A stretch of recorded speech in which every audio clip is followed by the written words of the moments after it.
ਅੱਜ ਪੰਚਕੂਲਾ ਨਿਵਾਸੀ ਅਰੁਣ ਜੋਗੀ ਨੇ ਪ੍ਰੈਸ ਕਲੱਬ ਵਿੱਚ ਪੱਤਰਕਾਰਾਂ ਨਾਲ ਗੱਲਬਾਤ ਕਰਦੇ ਦੱਸਿਆ ਕਿ ਸਿਕਸ਼ਾ ਡਾਗਰ ਨਾਮ ਦੀ ਇੱਕ ਔਰਤ ਜੋ ਮੂਲ ਰੂਪ ਵਿੱਚ ਪਿੰਡ ਫਤਿਹਪੁਰੀ ਝੱਜਰ ਹਰਿਆਣਾ ਦੀ ਰਹਿਣ ਵਾਲੀ ਹੈ।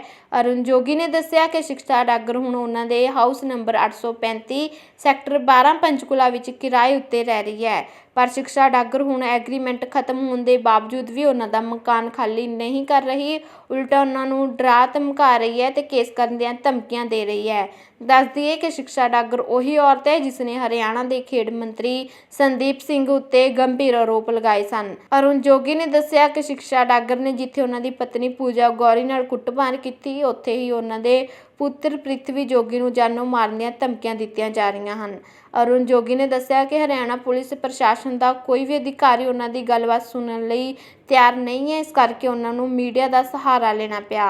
अरुण जोगी ने कहा कि उन्हां दी जान नूं खतरा है तो वह हरियाणा सरकार तो मंग करते हैं कि उन्हां नूं सिक्योरिटी दित्ती जावे अते सिक्शा डागर के खिलाफ कानूनी कार्रवाई करके उन्हां दा मकान है जिहड़ा खाली करवाया जावे। इस मौके उन्हां दी पत्नी पूजा जोगी अते पुत्र पृथ्वी जोगी भी मौजूद सन।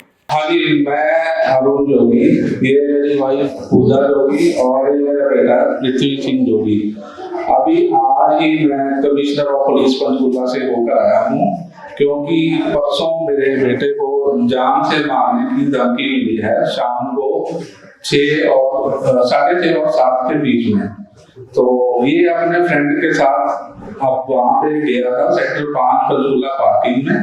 तो इसका फ्रेंड उतर के कुछ लेने गया तो ये अकेला बैठा था और तभी 4 जने जिन्होंने मास्क डाला हुआ था वो इसकी गाड़ी को घेर के इसका लेफ्ट साइड वाला शीशा खटखटा के इसको बोलते हैं कि अपने बाप को समझा दे कि वो शिक्षा डागर के खिलाफ इंटरव्यू दी है जो कि मैंने 26 लाख मंथ को दी थी कि उसको हटा दे, नहीं तो तुम्हें बहुत बुरा भुगतना पड़ेगा।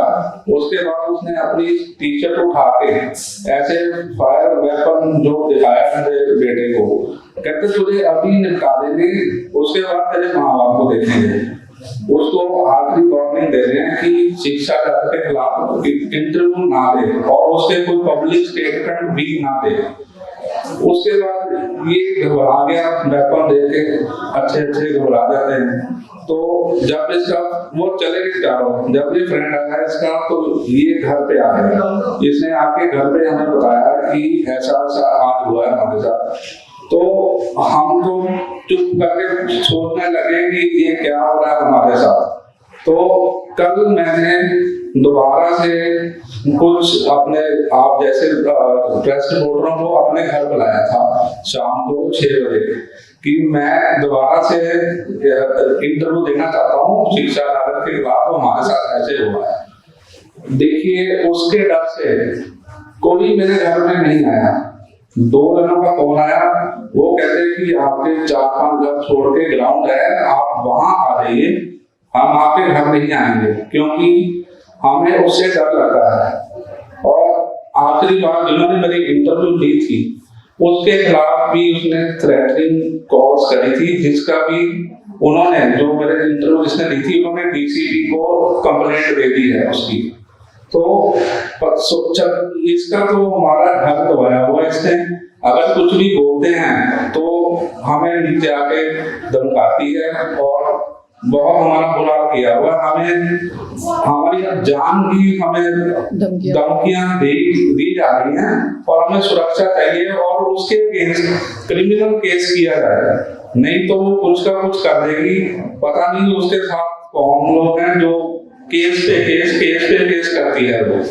तो हम तो बहुत डरे हुए हैं और हमारी कोई हेल्प भी नहीं कर रहा। पहले मेरी वाइफ के ऊपर उसने मैन हैंडलिंग की थी, उसको मारा था, तो उसकी हमने 112 नंबर पे बुला के पहुंचे 112 पे कंप्लेंट की जनवरी में 112 पे हमने कंप्लेंट करी। तो जब वो आए वैन लेके पहले हमारी बात सुनने लगे, जब उसको पता लगा कि ये शिक्षा डागर है जिसने मिनिस्टर संदीप सिंह पे केस किया हुआ है, तो वो चुप कर गए और बजाय कि उसको थाने ले जाने की बजाय हमें ले गए थाने, मुझे और मेरी वाइफ को। पहले हम 5 सेक्टर गए थाने, उन्होंने बोला कि हमारे जुरिडिक्शन में नहीं आता। फिर 2 सेक्टर चले गए, 2 सेक्टर पे उन्होंने बड़ी मतलब मुश्किल से हमारी DDR लिखी और बोला कि आप मेडिकल करा लीजिए। फिर हमने 6 सेक्टर पंचकूले से मेडिकल कराया, वो भी उनको जाके दिया। एक उन्होंने बोला कि हम लेडी पुलिस वाली भेज देंगे HI, वो छुट्टी ले आए। कुछ नहीं हुआ। एक हफ्ते बाद हम पूछा उनको जाके, मैंने कहते थे ये तो कुछ करते हैं। फिर 1 हफ्ता और वेट करी। फिर मैं कमिश्नर ऑफ पुलिस जो उस टाइम थे मिस्टर संदीप, तो 6 सेक्टर में उनका ऑफिस था उस टाइम, तो उस वहां पे उनको मिला, जाके उनको DDR दिखाई, सब कुछ दिखाया। तो वो कहते हैं कोई नहीं, हम कार्रवाई करते हैं, पर कुछ नहीं हुआ। पर जो परसों मेरे बेटे के साथ हुआ है, उसके बाद हम तो बहुत डर रहे हैं कहीं हमारे ऊपर कोई हमला ना करवा दे। तो अब आप बताइए हम कहाँ जाए? ना हमारे कोई हरियाणा गवर्नमेंट हमारी हेल्प कर रही है, ना पुलिस वाले हेल्प कर रहे हैं, कुछ नहीं हमारे पता। आप लोग भी, कुछ लोग आप भी उनसे डरते हैं, तो अगर आप 3 लोग डर रहे हैं तो हम कहाँ पे स्टैंड करते हैं? हम कुछ कह नहीं सकते। और हमारा उसने घर दबाया हुआ है पिछले 10 महीने से, और पिछले 6 महीने से ना वो किराया दे रही है, ना बिजली पानी का खर्चा दे रही है, कुछ नहीं दे रही। अगर मैं ऊपर, एक बार मैं चला गया ऊपर, तो वो कहती कि नीचे चला जा, नहीं तो ऐसा केस डालूंगी। मैंने मिनिस्टर को नहीं छोड़ा, तो सारी उम्र जेल में हड्डियां घड़ीसेगा आपने। तो उसके बाद हम ऊपर नहीं गए। और उसके बाद हमने देखा कि ये तो मेरी वाइफ पे जब हमला किया, मैंने जाके ढूंढा कहाँ रह के आई है, तो हमारे पास पिछले 4 ऑनर्स की स्टेटमेंट्स हैं, जिसमें से 2 ऑनर्स ने पुलिस बुला के इसको निकाला था, और उनके 2-3 महीने के किराए, बिजली पानी के बिल इसने नहीं दिए। एक कर्नल थे रिटायर्ड, उन्होंने इसको निकाल दिया था, पर उनका भी किराया में आ रही थी। एक मिस्टर ठाकुर थे, 410 नंबर वाला, उनके ऊपर उन्होंने DC को एप्लीकेशन लिखी, जो मेरे पास है, सारे रिकॉर्ड्स हैं मेरे पास भी। इसने बोला कि तेरे और तेरे बेटे के ऊपर केस डालूंगी, मुझे यहाँ से निकलने के लिए मत बोलो।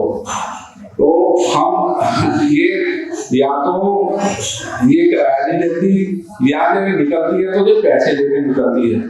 और हमें एक और पता लगा था, एक ऊपर रूम इसके साथ और है, वहां पे 2 लड़कियां और रहती थी। उन्होंने हमें बताया कि ये सन 2020 में किसी मैरिड आदमी के साथ लिविंग में रहती थी। तो उसको इसने धमकाया कि मैं तेरे पे केस कर दूंगी, और वो हमने उससे इसने 6 लाख रुपए बाइक चेक लिए। 6 लाख रुपए चेक लेके उसके साथ राजीनामा किया, जो सेक्टर 14 के थाने से। हमने उसकी रिपोर्ट निकाली है, आप देख सकते हैं, चेक कर सकते हैं, ये उनकी स्टैंप लगी हुई है, कोई भी निकलवा सकता है। तो इसका तो काम ही झूठे केस करने और लोगों से पैसे ऐंठना है। और चलो उसके बारे में हम क्या बोले, किस पे झूठे इसने केस किए हुए हैं। पर हमारे तो परसों, और मेरा बेटा है, एक मेरी बेटी है, बेटी बाहर पढ़ती है, अब बेटे को कुछ हो गया तो हम क्या करेंगे? हमारी कोई सुनवाई नहीं है। इसीलिए हम आपके पास आए हैं कि आपकी मीडियम से हम लोगों को अपना बता सके कि हम क्या करें। इंडिपेंडेंट इंडिया में इतना ये रेंट एग्रीमेंट घटिया लॉ है कि इसमें लिखा होने के बावजूद कि 1 महीने के पहले हम आपको नोटिस दे देते हैं, उसके बाद भी कुछ नहीं होता। और दिसंबर में ये लड़की 15 दिसंबर से लेके 23 दिसंबर तक ये रात को 1:30 बजे तक ड्रिंक करके आती थी। और मैं डायबिटिक हूँ, और जब मैं रात को 1:30 बजे गेट खोलता था तो मैं इसको बोलता था कि आप इतनी लेट क्यों आते हो, खाली कर दीजिए। तो उसके बाद उसने बोला आप लिख के दो। तो मैंने इसको व्हाट्सएप के ऊपर ये लिख के भी दिया हुआ है, सारे पेपर्स हैं हमारे पास, कोई भी वेरीफाई कर सकते हैं, कोई भी पेपर। और जितने पुराने, जैसे मेरे हस्बैंड ने भी आप सबको बताया है, जो पुराने इसके ऑनर्स थे, सबके साथ इसने ऐसे ही किया है। या तो ये किराया नहीं देगी या पैसे लेके खाली करेगी। अगर आप पैसा नहीं देते तो स्ट्रेट वे ये आप पे केस करती है। ये इसने सारे घरों में ऐसे ही किया हुआ है। 15 दिसंबर से 23 दिसंबर पिछले साल की बात कर रहे हाँ जी हाँ जी हाँ जी 2022 में 15 से 23 एक दिन छोड़ के 2 दिन छोड़ के ये लड़की हाँ ये रात को 1-1 बजे आती थी और सफेद कलर की फॉर्चूनर में आती थी ये और एक दो बार तो ये स्टेयर्स भी नहीं चढ़ पाई थी, ज्यादा बुरी हालत थी। और ये मैंने इसको नोटिस भेजा था 25 और 25 दिसंबर को कि आप हमारा खाली कर दीजिए। एक्चुअली हमारे बच्चे की शादी है तो हम किसी केस या किसी उसमें नहीं जाना चाहते थे। हमें था सिंपल हमारा घर है, आपने रेंट पे लिया है, आप खाली कर दीजिए। बट जो इसने जिस भी मिनिस्टर पे केस किया है उस केस के बाद तो इसकी बॉडी लैंग्वेज ही चेंज हो गई।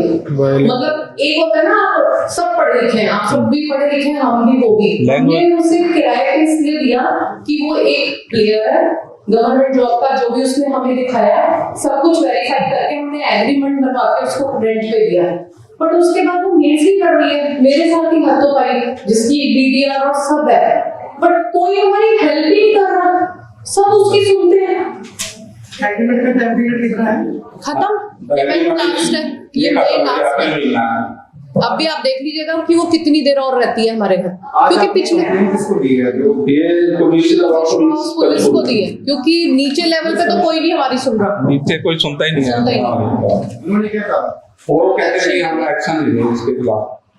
हमारा ये है कि अगर हमारी पूरी फैमिली को कुछ होता है तो हम पूरी मीडिया के आगे कह रहे हैं कि उसकी जिम्मेदार शिक्षा डागर क्लियरली बोल रहे हैं। तो कोई सिंडिकेट है आपकी जानकारी में कि ये लोग मिलकर ही करें? जैसे 4 लोग आप बता रहे हैं कि 4 लोग आए थे, पता नहीं सिंडिकेट का क्या है, पर इसके साथ 6 वकील चलते हैं जो विद इन 1 आवर केस कर देते हैं। और क्या बताएं हम तो कुछ स्पीचलेस हैं, क्या ही बोले, हम कुछ नहीं बोल सकते। जिसकी हरियाणा गवर्नमेंट जिससे डरती हो, पुलिस वाले डरते हैं आपसे, कुछ लोग आपसे भी कल मेरे घर नहीं है डर के मारे, फिर किसको बोले? सेंट्रल गवर्नमेंट को बोले, किसको बोले बताइए? इनफैक्ट आप में से ही कोई है जो लास्ट टाइम हमारा इंटरव्यू लेके गया था, उनको भी नेक्स्ट डे कॉल आई है, उन्होंने इनफैक्ट जाके लिख के भी दिया है, उनको भी सेम बात बोली है, it's not about us, it's about you also. उनको भी उसने यही बोला कि आप पे मैं मानहानि का केस कर दूंगी, ये केस कर दूंगी, वो केस कर दूंगी। मतलब केस हम लोगों को डर लगता है कोर्ट कचहरी के मामलों से, बट उस लड़की को बिल्कुल डर नहीं लगता है। अगर आप उससे बचना चाहते हैं तो आप उसको पैसे दे दीजिए तो वो आपको छोड़ देगी। अगर आप उसे पैसे नहीं दे रहे फिर आप कोर्ट चलिए उसके साथ। ये जो 14 सेक्टर थाने से हमने निकलवाया है, ये इसका एग्जांपल है कि इसने 6 लाख रुपया लेके उससे राजीनामा किया, नहीं तो उस पे भी केस होता आज। इससे बड़ा एग्जांपल हम और क्या दें आपको? इसकी ये मॉडस ऑपरेंडी है कि ये लोगों को ऐसे तंग करती है। ये शुरू से इसको किसी ने धोखा नहीं, कुछ नहीं किया। अब हमें पता नहीं कितने पैसे इसको देने पड़ेंगे खाली कराने के लिए, मुझे तो उम्मीद है नहीं कि खाली होगा। आप बता दीजिए पूरा मामला परसों हुआ कैसे थे, क्या था? बेसिकली मैं 5 सेक्टर में काम करके पैसे तो उसी कार में थे, तो उसको कुछ लेने जा रहा था तो उधर भी हुआ। तो उस टाइम मैंने फोन में नहीं था, तो मैं साइड पे बैठा था, वैसे साइड पे वहाँ पे नॉक कर रहा था मेरे फ्रेंड से। एंड आफ्टर दैट उसके बाद 4 लोग थे मास्क पहने, तो सबने बेसिकली कवर करा हुआ था अपने आप को। एंड बोले कि तेरे पापा कि तू अपने बाप को समझा दे, वो ज्यादा इंटरव्यू दे रहा है शिक्षा डालने के लिए, अगर दोबारा तुमने उसके लिए कुछ करा या कुछ कहा तो फिर उसने अपना दरबार दिखाया था कि तेरे को भी ढेर कर देंगे और आपके जो फैमिली है, पेरेंट है, वो कहाँ जाएंगे कुछ पता नहीं चलेगा। उसके बाद फिर मैंने कल बताया ही है, आज सुबह हम जो सीटी हैं उनके पास अपना ये बेसिकली रिटर्न में लेके आए हैं, जिसकी कॉपीज भी हम सबको दी है। तो ऑनलाइन कंप्लेंट थी, उसका कोई जवाब नहीं मिला। ऑनलाइन कंप्लेंट कौन सी? 112 नहीं तो जैसे ही उन्होंने उन्होंने जैसे कैमरा ऑन करके आते हैं, जब वो रिकॉर्ड करते हैं, आप चाहे देख लीजिएगा 112 की रिकॉर्डिंग होती है। रिकॉर्डिंग होती है। उन्होंने स्टार्ट किया, देखा कि मेरे साथ हाथों-पाई हुए हैं, मुझे चोटें लगी हुई हैं। जैसे ही उन्होंने नाम लिया शिक्षा डागर, कैमरा बंद हो गया। उसके बाद वो कहते हैं आप हमारे साथ थाने चलिए। हमने कहा उसे भी लीजिए, जिसने किया है आप उसे भी तो साथ लीजिए, बट उन्होंने नहीं लिया। पहले हम 5 सेक्टर गए, वहां हमारी नहीं सुनी, फिर 2 वहां लिखवाई, बड़ी मुश्किल से उन्होंने लिखी, वो भी है हमारे पास, सारे पेपर्स हैं हमारे पास। आपको किसी भी चीज के रिगार्डिंग कोई भी पेपर देखना है आप देख सकते हैं। और जहां तक इस लड़की का मामला है, जहां ये कोच है, सो कॉल्ड कोच है, पता नहीं कैसे कोच है, तो वहां भी जो बच्चे हैं, उन बच्चों तक ने, जो कलीग्स हैं, जो भी हैं, सबने कंप्लेंट की हुई है, वो भी है हमारे पास। उनपे भी कईयों पे से केस डाले हुए हैं, कईयों पे क्या किया हुआ है, कंप्लेंट्स की हुई है। हमें नहीं पता ये लड़की।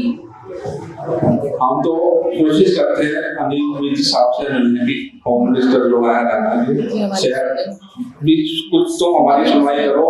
हम उनसे भी मिलना चाहते हैं, अगर वो मिले हमें तो हम अपना बताएं हमारे साथ क्या हो रहा है। तो ये आप भी लास्ट हमारी हो, क्योंकि ये कुछ भी कर सकती है, पता नहीं ये क्या कौन लोग हैं, क्या है इसके साथ, क्या मुझे समझ नहीं आ रही। हम कुछ भी नहीं, हम अपने आप को, मैं पढ़ा लिखा हूँ, मेरे बेटे ने MBA करा हुआ है, मेरी भाई पढ़ी लिखी है, हम अपने आप को समझते थे कि हम पहले व्यक्ति ना हम सब कुछ सारी पोजीशन संभाल लेंगे, पर इस केस में हम 0 हैं, हमारे कुछ सुन नहीं रहा, बस ये है। बेसिकली यही हमारी रिक्वेस्ट है, हमारी हेल्प करी है, सिक्योरिटी प्रोवाइड होगी जो मेरे साथ, तो उसके बाद आई डोंट थिंक कि आगे कुछ भी कर सकती है। बेसिकली मैं यही कहना चाहता हूँ। एंड हमारे घर के अंदर ही रह रही है, हम लीगली भी चल रहे हैं, हमें विश्वास है कि जो भी बेसिकली कोर्ट वगैरह का होएगा वो लीगली ठीक होएगा।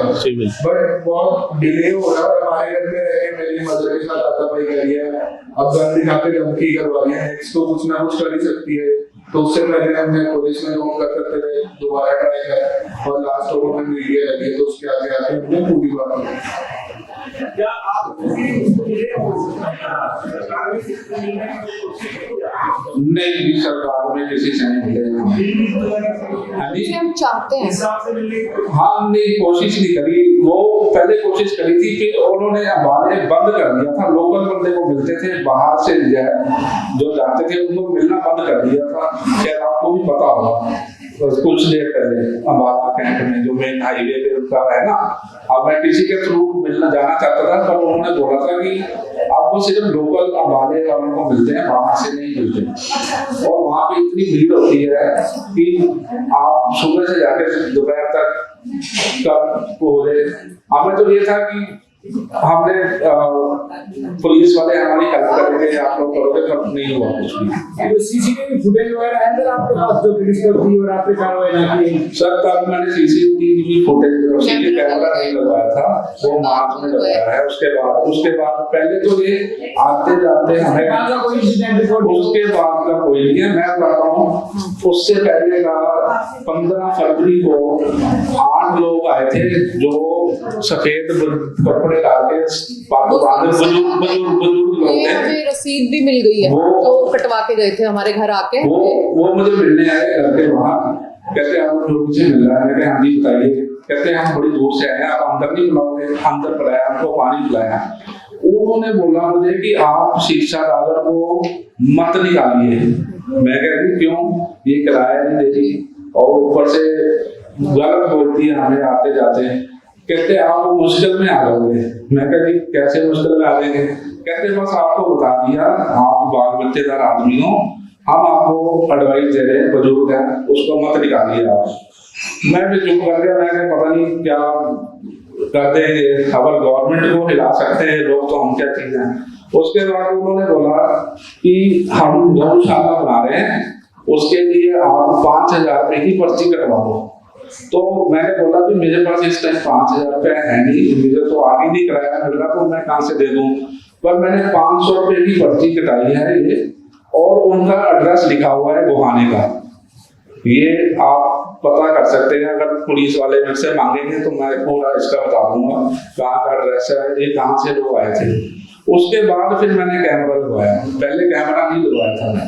ये आपके पास है कब से रह रही है फ्रॉम द डे फर्स्ट तो ऐसा ही? सर ये जुलाई से रह रही है। पहले 2-3 महीने इसने दिया, पर अक्टूबर से देना बंद कर दिया था। उसका इसने नवंबर में दिया, नवंबर का दिसंबर में जब ये 15 दिसंबर से लेके लेट आती थी ड्रिंक करके, तो मैंने थोड़ा इसको बोला कि आप खाली कर दीजिए, ये काम नहीं होगा, और लड़कियां भी हैं ऊपर और ताला खोलना पड़ता है 1:30-2 बजे। उसके बाद इसने मिनिस्टर संदीप सिंह है उस पर केस किया 29 दिसंबर को। उसके पहले तो ये मेरे से पोलाइटली बोलती थी, जब केस किया उसके बाद इसका बिहेवियर ही चेंज हो गया। तो ये तू तो रात में आ गई, तेरा अब्यूज करती है, तेरा बाप नहीं खाली करा सकता, मैंने संदीप सिंह को छोड़ा, तू क्या चीज है। और ये जो बोलती थी, हम वो सुन के जो हमने देखा कि वाकई इसने ऐसा किया हुआ है, तो हम घबरा के चुप कर गए। फिर जब इसने मेरी वाइफ के ऊपर अटैक किया, उसके बाद फिर हमने कार्रवाइयां शुरू की। तब हमने पता लगाया कि ये 12 सेक्टर कहाँ रह के आई है। उनकी स्टेटमेंट्स हम लेके आए, वो मेरे पास है सब कुछ। और उसके बाद जो इसने लिविंग में रहती थी वो लड़की को बताया था, वो भी हमने इंक्वायरी निकलवाई। वो सेक्टर 14 में से 6 लाख रुपए देके इसने उसको छोड़ दिया, नहीं तो उसको ब्लैकमेल कर रही थी। मेरे पास A to Z सारे कागज है, जो मेरे से मांगेगा मैं उसको एविडेंस दूंगा। तो जो आयकर कंपनी कंप्लेंट हुई उसको वहाँ प्रोजेक्ट डॉक्यूमेंट नहीं दिए सर, ये उसके बाद इकट्ठे किए ना मैंने, ये बाद में इकट्ठे किए। जो पहले जब तो नहीं, आप अगर पुलिस स्टेशन में कह रहे हैं तो जो रेंट का जो हमें पता चला 4 घरों में इसने जो किया है, वो हमने सारे पेपर्स पुलिस स्टेशन में भी दिए हुए हैं, जहां जहां जो बोलता है हर जगह दिए हुए हैं। आगे ये तो हमने अब और इकट्ठे किए हैं कि पता जैसे जैसे आगे उसकी बदतमीजी बंद नहीं हो रही है, एक्चुअली आगे बढ़ती ही जा रही है। तो हम क्या करें। और जहां अभी किसी ने पूछा था ना कैमरे का, कि कैमरे में रिकॉर्ड, मार्च में हमने कैमरा लगवाया है जो सो कॉल्ड ये सिक्योरिटी का भी शोर मचाती है कि मेरे साथ सिक्योरिटी नहीं जाती। किसी को सिक्योरिटी पे भी इसने केस कर दिया था कि उन्होंने मुझे जहर देने की कोशिश की, और वो सिक्योरिटी हमारे ग्राउंड फ्लोर पे है, आप कैमरे में देख सकते हैं, वो रिकॉर्डेड है हमारे कैमरे में। वो हमारे एक स्ट्रीट डॉग है जिसको हमने जगह दी हुई है सोने के लिए, उसके साथ वो पुलिस वाले सोते हैं रात को उस डॉगी के साथ। सिक्योरिटी इसकी है, सेकंड फ्लोर इसने पूरा इतना कब्जा किया हुआ है कि ये अपनी पर्सनल सिक्योरिटी भी ऊपर नहीं रखती। जाते आते भी, मतलब मैं आप लोगों के सामने वो वर्ड्स नहीं बोल सकती जो ये लड़की बोलती है, इतनी बदतमीज है। हम क्या करें, हमें तो बस ये है हमारी जान बचे और ये हमारे घर से जाए। हमने वो पुलिस वालों के लिए, अभी तो मौसम चेंज था, हफ्ता 10 दिन पहले गर्मी थी, मच्छर थे, हमने वो बटालियन ग्राउंड्स के ऊपर एक लड़की कांस्टेबल एक लड़का, उनको पंखे लगा के दिए हुआ, पंखे उनके यहाँ कनेक्शन हमने दिया हुआ है।